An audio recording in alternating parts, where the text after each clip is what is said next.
অস্তিত্বকে তুমি হেফাজত করো আল্লাহ। আমরা যখন কোনো একটা বিপদে পড়ি, আমরা যদি 2 রাকাত নামাজ পড়ে আল্লাহর কাছে চাই, আল্লাহ অবশ্যই আমাদেরকে বাঁচাবেন। সারা যখন 2 রাকাত নামাজ পড়ে আল্লাহর কাছে চাইলো, এরপরে ওই বাদশাহ যখন সারার দিকে হাত বাড়াতে চেষ্টা করলো, আল্লাহ তাআলা তাকে সাথে সাথে প্যারালাইজড করে দিয়েছেন। আল্লাহু আকবার। হাত পা অবশ হয়ে প্যারালাইজড হয়ে জমিনের মধ্যে পড়ে গেল। তারপরে সারার কাছে দোয়া চাচ্ছে, সারা তুমি আমার জন্য একটু দোয়া করো, আমি যাতে সুস্থ হয়ে যাই, তোমাদেরকে আমি ছেড়ে দিব। তখন সারা আল্লাহর কাছে দোয়া করলো, তখন বাদশাহ সুস্থ হয়ে গেল। সুস্থ হওয়ার পরে আবার সারার দিকে হাত বাড়াচ্ছে, তখন আবার আল্লাহ তাআলা তাকে প্যারালাইজ করে দিয়েছেন। এভাবে একে একে 3 বার। আসলে জালেমদেরকে সুযোগ দিলে আবার জালেম হয়ে পড়ে, সেজন্য সুযোগ আল্লাহ তাআলা সুযোগ দেন, কিন্তু আল্লাহ বারবার সুযোগ দেন।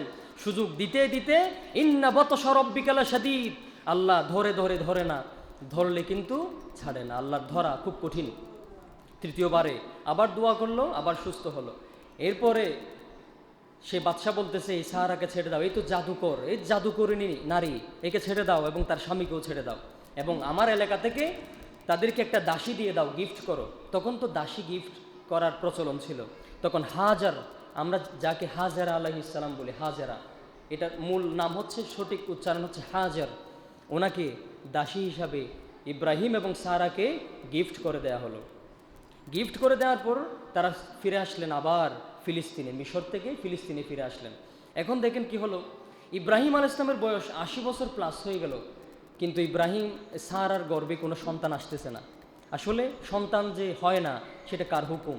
আল্লাহর হুকুম। আমরা তো অনেকেই আছে সন্তান পায় না, অনেকেই ছেলে সন্তানের মালিক, অনেককে আল্লাহ তাআলা মেয়ে সন্তান দেন, অনেককেই 2টাই দেন, আবার অনেককেই আল্লাহ তাআলা বন্ধা করে রাখেন, অনেককেই সন্তান দেন না। সব কিছু ফয়সালা আল্লাহর। তো ইব্রাহিম আলাইহিস সালামের সন্তান হচ্ছে না, 80 বছর প্লাস বয়স হয়ে গেল। তখন সারা আলাইহিস সালাম বলতেছেন যে, হে ইব্রাহিম, আমি তোমাকে আমাদের দাসী যে হাজারা আছে, হাজার, তাকে তোমার জন্য আমি উৎসর্গ করে দিলাম, যাও তুমি তাকে ওয়াইফ হিসাবে গ্রহণ করতে পারো। তখনকার প্রচলন ছিল, কিন্তু এখন তো এটা জায়েজ নাই।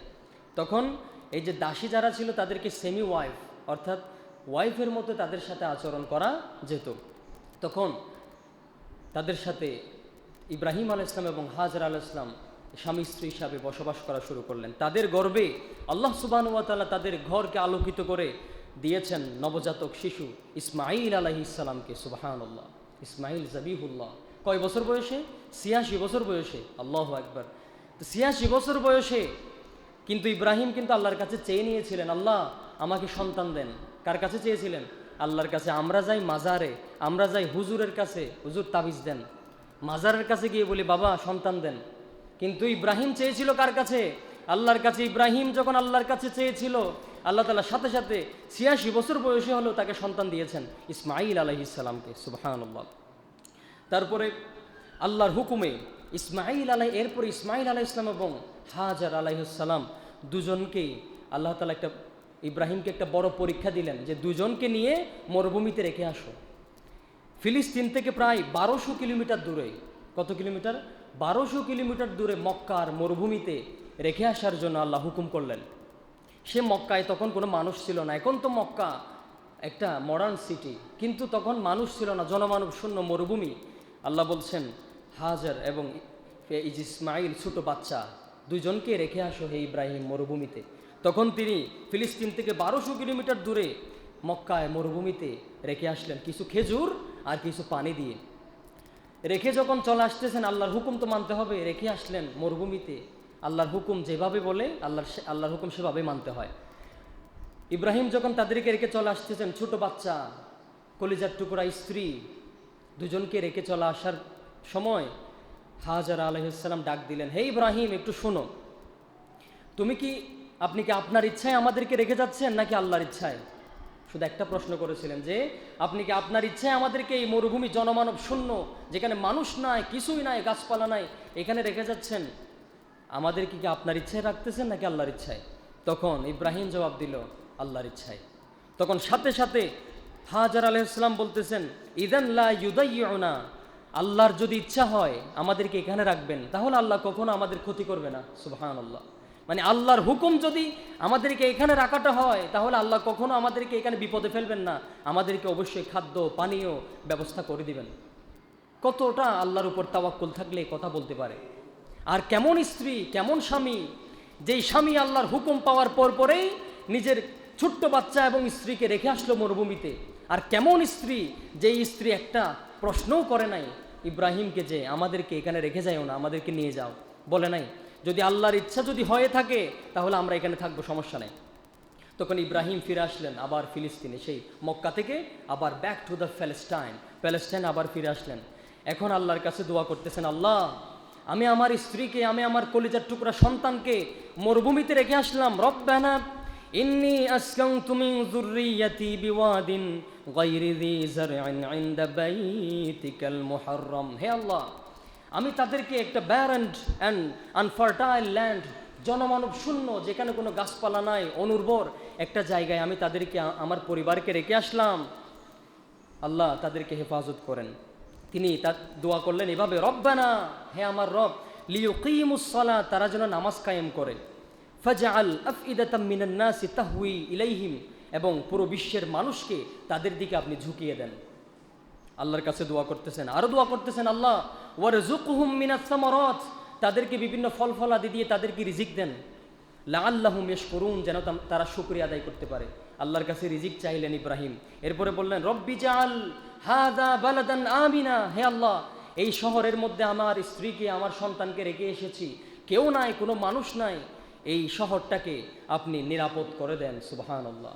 সেই যে ইব্রাহিম দোয়া করেছিল অনেক বছর আগে, এখনো পর্যন্ত সেই কাবা এবং মক্কা এখনো নিরাপদ। সুবহানাল্লাহ, এখনো নিরাপদ না?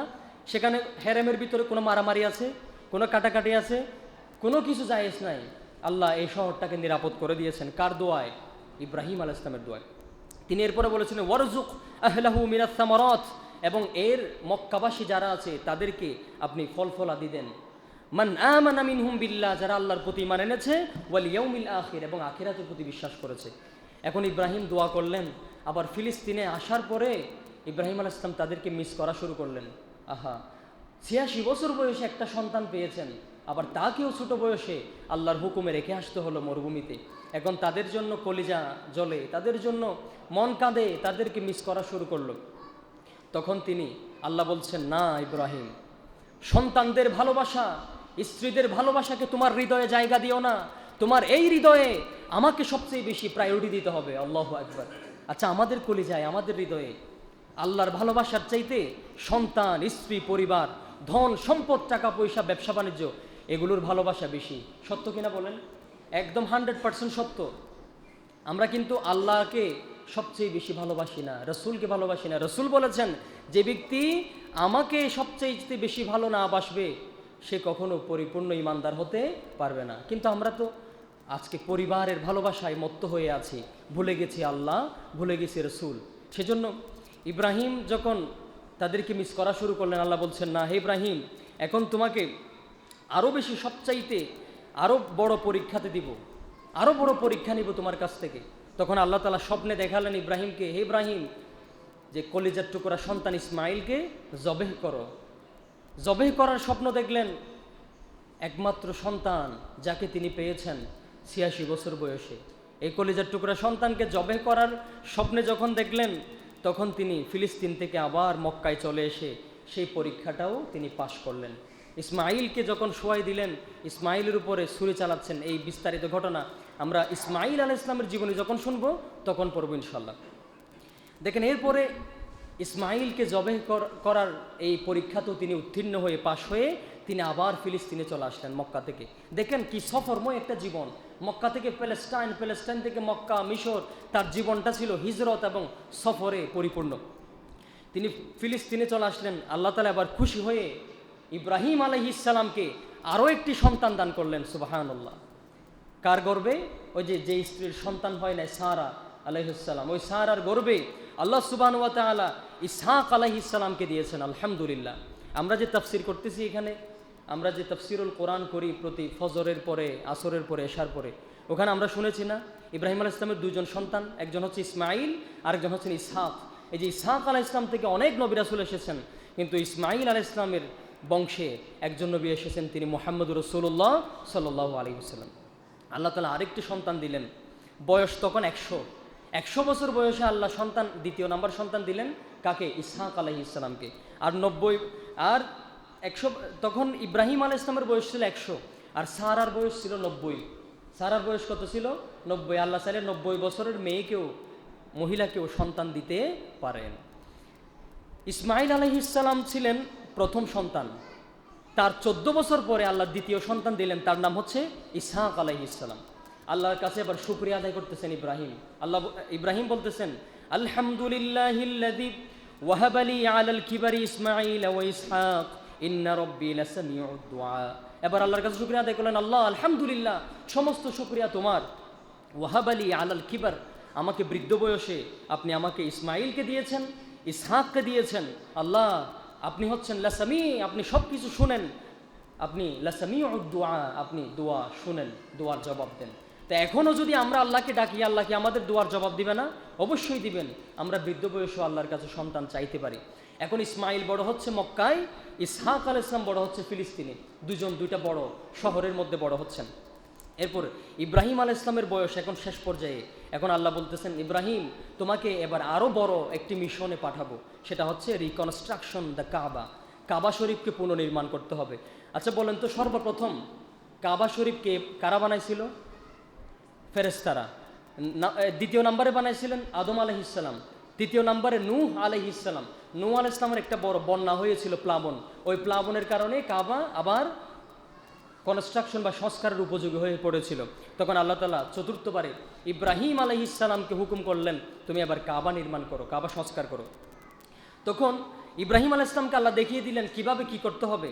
তখন ইসমাঈল আলাইহিস সালাম পাথর কেটে বাবার হাতে দেন, বাবা পাথরটাকে স্থাপন করে দেন। তখন ইব্রাহিম আলাইহিস সালাম একটি পাথরের উপর দাঁড়িয়ে লিফটের মতো পাথরটি উপরে নিচে ওঠানামা করত। এটাকে বলা হয় মাকামে ইব্রাহিম। এখনো পর্যন্ত কাবার পাশে এই মাকাম ইব্রাহিম আছে। সুবহানাল্লাহ। তো দেখেন, বাবা এবং ছেলে দুজনে মিলে, একজন হয়ে গেল হেল্পার, আরেকজন রাজমিস্ত্রির কাজ করতেছেন। একজনে পাথর এনে দিচ্ছেন, আরেকজনে রাজমিস্ত্রির কাজ করতেছেন। নবী তারা যদি এই কাজ করতে পারেন মসজিদ নির্মাণ, আমরা কেন করতে পারবো না? এখন তো দেখেন, একটা ময়লা হলে আমরা হুজুরকে ডাকি, হুজুর এম পরিষ্কার করো। আল্লাহ বলছেন